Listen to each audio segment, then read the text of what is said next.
abortion debate heated up in the halls of Capitol Hill and on the House floor itself. It is outrageous. It further places the religious views, mind you, of some into our public policy. I rise today to urge the passage of this vital amendment.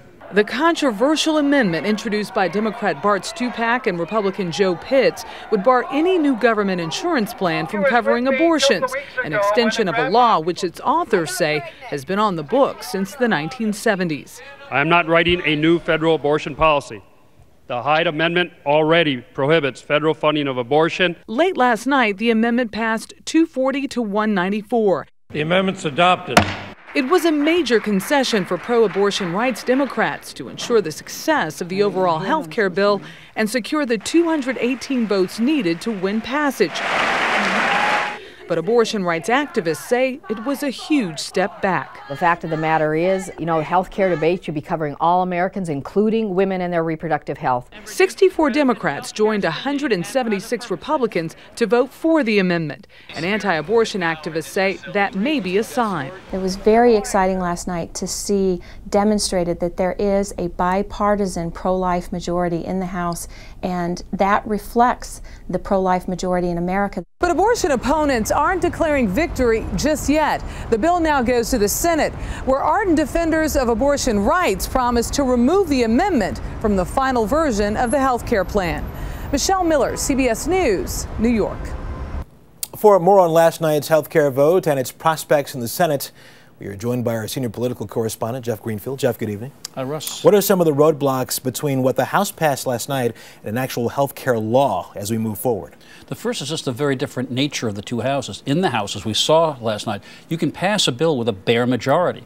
In the Senate, with 100 members, you need 60 votes to start debate on a bill, and you need 60 votes, more importantly, to end debate on the bill. There are 60 Democrats and independents who vote like Democrats in the Senate, but you've already got a couple of them expressing doubts about this bill, so it's very hard to see how what we saw last night come out of the House passes.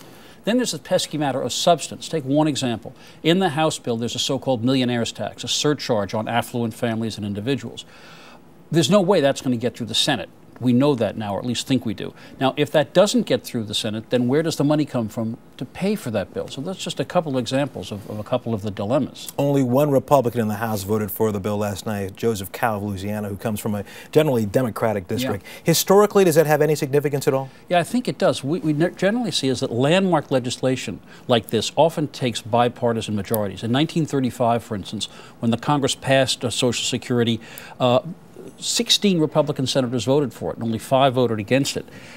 In the House, most Republicans voted for it. On the Medicare bill in 1965, almost as many Republicans in the House voted for it as against it, and almost as many Republicans, I think 13 in the Senate voted for it, 17 opposed. Now, by contrast, this looks like the kind of vote we got when Bill Clinton got his budget through the Congress in 1993 by 1 vote in each House. No Republicans voted for it. And you can see how the lack of bipartisanship probably means that next year this is going to be a campaign issue for Republicans, even if something called health care passes. It's very unusual to have something that changes so fundamental a fact as health care pass without a bipartisan vote. Jeff Greenfield, thank you very much. Okay, Russ.